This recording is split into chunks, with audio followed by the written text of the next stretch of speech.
Hal-hal ini sangat disayangkan karena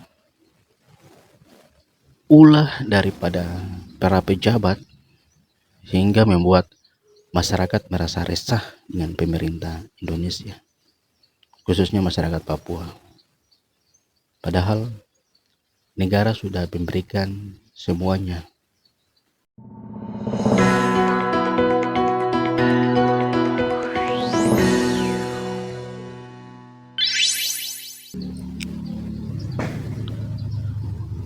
Shalom, selamat hari Minggu untuk saudara-saudara semua dimanapun berada. Kembali lagi bersama Deki di channel Papua Smart. Saya mengucapkan banyak terima kasih kepada semua saudara-saudara, kakak dong semua yang punya perhatian untuk persoalan Papua. Di sini kita bicara Papua dalam konteks kesejahteraan. Papua merdeka dalam konteks kesejahteraan.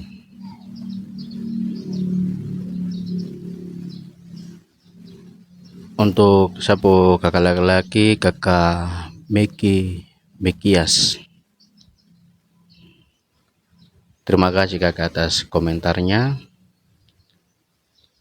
Di sini kakak mengatakan betul ade, bukan mengarang tetapi kenyataan yang nyata yang selama ini kami alami sendiri dan saudara-saudara yang lain.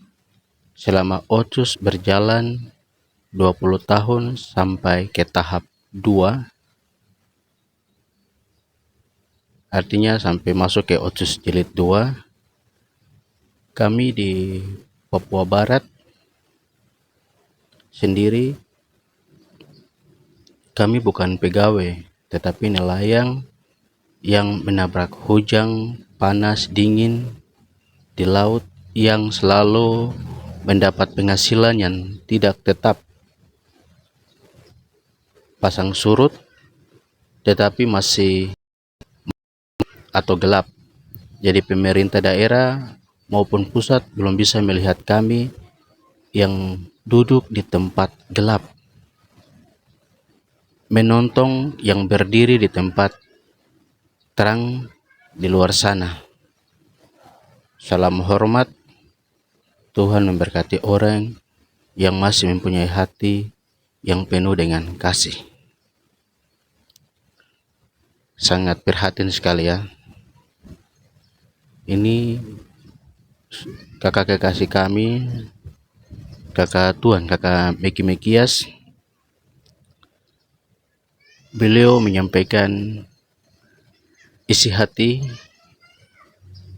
terkait dengan dana OCUS yang diprioritaskan untuk orang asli Papua, tetapi kakak merasakan bahwa OCUS yang berjalan 20 tahun ini tidak menyentuh sampai ke akar rumput. Jujur kakak bahwa apa yang kakak alami itu apa yang kita alami. OCUS jilid 1 gagal, sehingga kita anak-anak Papua, kita kalau jalan di jalan malam itu sebenarnya anak-anak usia yang seharusnya ada di rumah belajar, tetapi banyak yang jaga parkiran. Kita tidak tahu persoalan latar belakang daripada itu, tetapi yang kita melihat di sini adalah tidak ada perhatian serius dari pemerintah terhadap persoalan-persoalan yang terjadi di lingkungan pemerintah. Kenapa saya bilang lingkungan pemerintah? Karena di sini kakak dia sampaikan bahwa bukan mengarang tetapi kenyataan yang selama ini kita alami sendiri. Artinya bahwa OCUS jilid 1 ini sudah gagal. Jadi ya kita berharap kepada pemerintah ubah metode, ubah program. Yang terlalu banyak pembangunan yang bersifat fisik dan fisik. Karena sesuatu pembangunan yang fisik juga diperlukan oleh kami orang asli Papua. Tapi kan sumber anggaran untuk bangun daerah itu bukan hanya dana otsus. Ada APBN, APBD, DAK, DAU, ada DBH, dana bagi hasil migas. Sumber-sumber dana itulah. Ada PAD, itu digunakan untuk pembangunan fisik. Kalau bisa, anggaran yang dikhususkan untuk orang asli Papua itu dikelola dengan baik. Kalau bisa dibagi langsung, apa salahnya? Itu kan hak daripada kita semua orang asli Papua. Karena kita tahu bersama bahwa dana otsus ini adalah uang darah dan tangisan orang Papua. Karena orang Papua minta merdeka, sehingga dana otsus diberikan. Jadi untuk para pejabat Papua, kan puhati kan sama seperti kita puhati. Apa yang menjadi hak rakyat, apa yang menjadi hak untuk orang asli Papua, diberikanlah. Karena kasihan, kita orang mau timbung uang sebanyak apapun juga, itu tidak menjamin kita untuk masuk kerajaan surga. Mari kita melihat dengan hati, kita bekerja dengan hati, dengan penuh kasih, sehingga kita diberkati. Kita lihat hari ini yang terjadi adalah kita punya para pejabat di Papua banyak yang ditangkap karena kasus korupsi. Berapa waktu lalu KPK tangkap tangan, operasi tangkap tangan pejabat Bupati Kabupaten Sorong. Setelah diperiksa lebih dalam, ternyata Ketua BPK beserta jajarannya juga terlibat dalam kasus tersebut. Dan sementara lagi didalami oleh KPK, dan KPK telah membawa dokumen-dokumen sebanyak 2 koper untuk diperiksa. Bukan itu saja, di Kabupaten Kaimana juga sekretaris pemberdayaan masyarakat kampung dan bendahara sementara dalam proses hukum terlibat kasus korupsi juga untuk dana pemberdayaan kampung. Hal-hal ini sangat disayangkan karena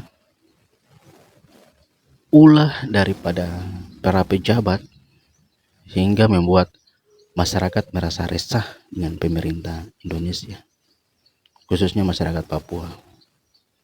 Padahal negara sudah memberikan semuanya, dana otsus diberikan. Pejabat Papua juga adalah orang asli Papua. Ada kursi MRP, ada kursi otsus. Besok lagi ditambah nih kursi pengangkatan melalui jalur otsus di tiap kabupaten kota. Jadi untuk saudara-saudara Papua semua, jangan kita selalu menyalahkan Indonesia, karena kembali ke kita diri sendiri juga, para pejabat yang ada di daerah. Kalau dorong punya hati untuk kita orang asli Papua, terlebih khusus akar rumput. Stop sudah dengan korupsi.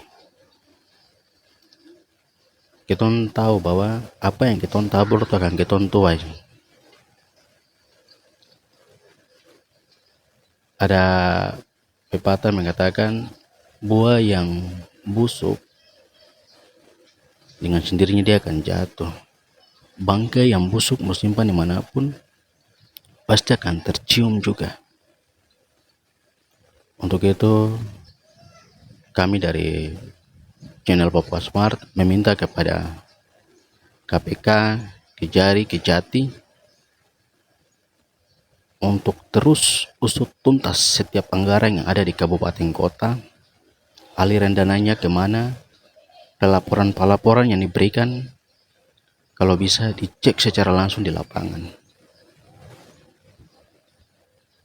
Kami minta dengan hormat kepada KPK, Kejati, Kejari untuk terus usut tuntas, untuk periksa semua anggaran yang ada di kabupaten kota, yang ada di Papua sini.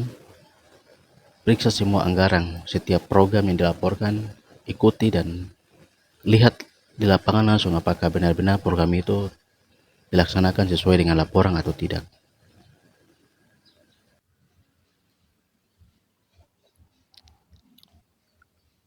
Saya mau kasih tahu untuk kita semua di tanah Papua, yang hidup di tanah Papua, tanah yang diberkati oleh Tuhan, karena kedua penginjil Otto dan Glacier mengatakan bahwa dengan nama Tuhan kami menginjak tanah ini. Dulu kamu adalah kegelapan, tapi sekarang kamu adalah terang. Sebab itu hiduplah sebagai anak-anak terang. Nubuatan Ishak Samuel Kenye, barang siapa bekerja di tanah ini dengan jujur, adil dan setia, ia akan melangkah dari satu tanda heran ke tanda heran yang lain. Demikian yang dapat kami dari channel Papua Smart sampaikan. Papeda, Papua penuh damai. Burung Irian, burung cendrawasih, cukup sekian dan terima kasih. Shalom, Tuhan memberkati. Hormat untuk saudara semua di tanah Papua dan seluruh Nusantara.